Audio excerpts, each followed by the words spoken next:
신원이 공개되고 본인들이 진술한 내용이 다 공개되고 있거든요. 나 집에 안 간다. 그러면서 젤렌스키 대통령은 포로 교환한다고 그러거든요. 집에 안 간다고 그러는 사람은 교환하면 어떻게 되겠어요? 처벌받을 거 아니에요. 김정은이 전쟁을 한다면 동시다발적으로 핵을 쓸 거예요. 지도 보면 주요 기지들 서울부터 시작해서 핵을 쓰는 그런 그 훈련을 하고 있거든요. 그런 다음에 이제 밀고 내려오겠죠.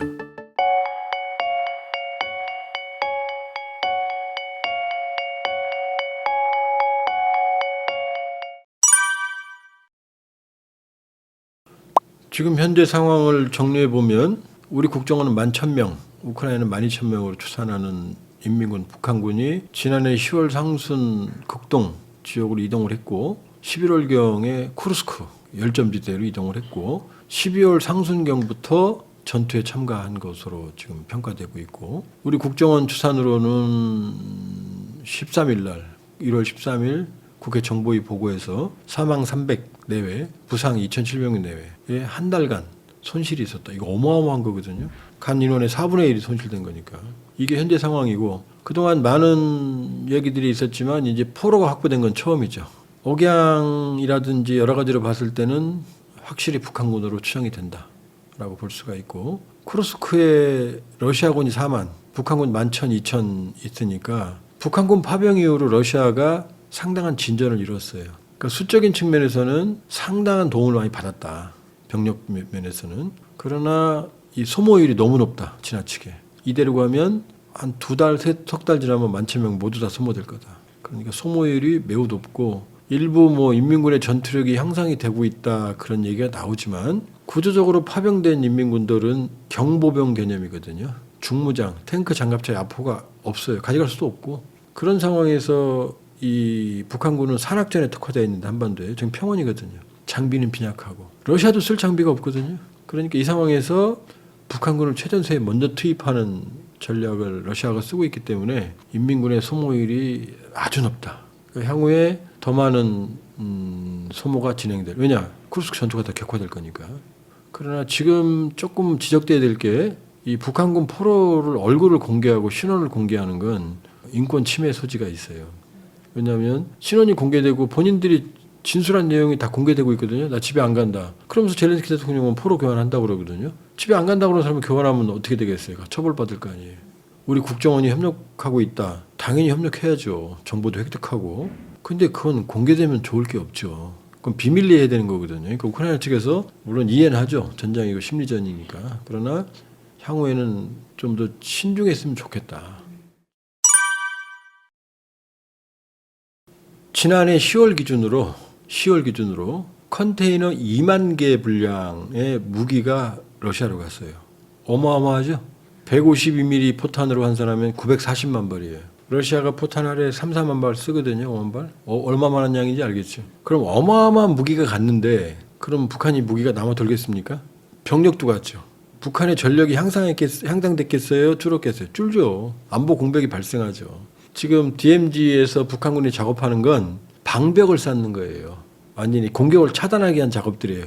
공격하는 작업이 아니고.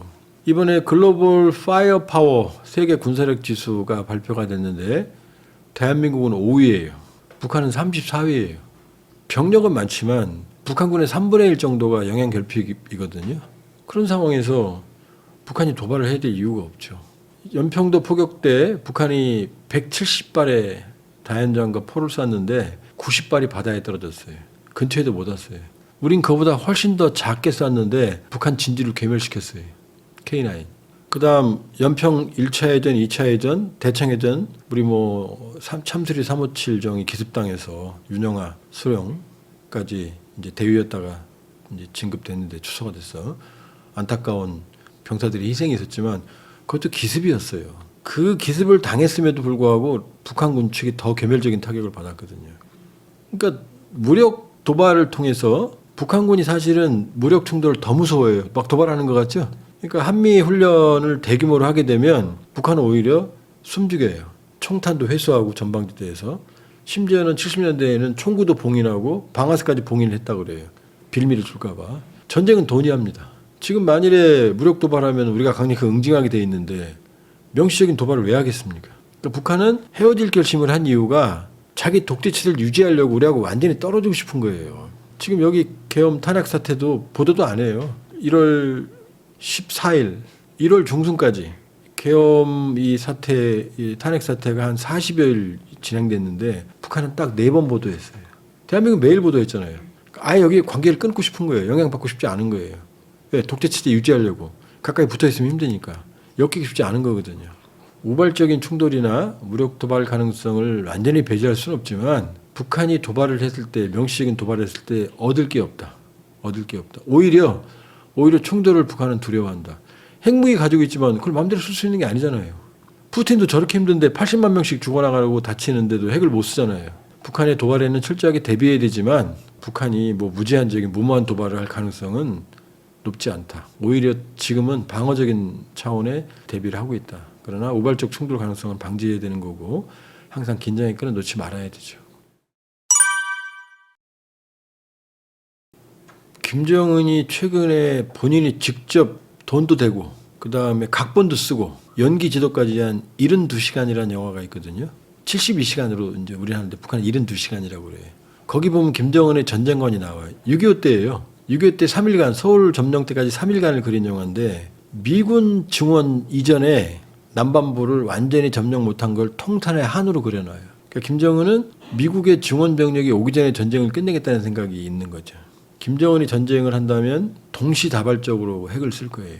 지도 보면 주요 기지들 서울부터 시작해서 핵을 쓰는 그런 그 훈련을 하고 있거든요. 그런 다음에 이제 밀고 내려오겠죠. 생각은 그렇게 한다는 건 아니에요. 그럼 자기도 죽지. 죽기 전에는 그러니까 벌처럼 핵은 벌 같은 거예요. 벌침을 쏘면 벌도 죽죠. 그러니까 벌은 죽기 전에 자기가 죽음을 무릅쓸 상황이 아니면 찔리질 않아요. 그러니까 핵은 그런 거예요. 근데 만일에 김정은의 72시간에 나타난 전쟁관을 보면 그런 거죠. 먼저 기습을 해서 남한을 점령하고 미국 증원이 오기 전. 그러니까 김정은은 무슨 짓을 하든 간에 서울을 가장 빠른 시간에 점령하고 그다음에 주요 거점들을 무력화시키는 방식을 택할 가능성이 높아요. 그러나 너무 불안하실까 봐 말씀을 드리지만 6.25 때처럼 새벽에 남침 당하는 일은 이제는 없다. 현대전은 가만히 있다가 전쟁하는 게 아니고 대규모의 물자와 병력이 이동을 해야 되는 거고 전쟁을 하려면 그러기 위해서는 최소 몇 달 전부터 우리가 징후를 알 수가 있고 여러 가지 통신량이나 병력이나 식량이나 무기가 이동을 해야 되고 그런 면에서 본다 그러면은 지금 북한군은 아무런 동향이 없다. 동향이 없다. 그리고 일방적으로 당하지 않고 우리가 세계 5위의 군사력을 가지고 있기 때문에 우리의 전략은 한 놈만 팬다예요. 너는 죽인다. 그 현무 괴물 미사일 이런 게 뭐냐면 북한의 지도부를 괴멸시키는 거예요. 그러니까 우리가 먼저 당해도 너는 죽인다라는 작전 개념이에요. 그러니까 북한 지도부는 괴멸시킨다. 그걸 능력이 있고 그리고 핵무기가 모든 걸 결정하는 건 아니거든요. 그럼 핵무기만 있지 러시아가 재래식 전력이 왜 필요해 지금. 핵무기만 쓰면 되지. 미국의 핵무기 선진국인데 뭐하러 저렇게 천문학적인 미국이 국방비가 1300조예요. 1300조. 그게 대부분 재래식 전력이거든요. 그걸 왜 유지합니까? 너무 두려워하지 않으셔도 된다. 겁내지 않으셔도 된다. 이렇게 볼 수 있어요. 네, 저는 이제 북한 매체 통일연구원 석자연구원으로 통일연구 업무에 종사하는 한편 대동강 TV를 운영을 하고 있는데 상업적 목적이 아닙니다.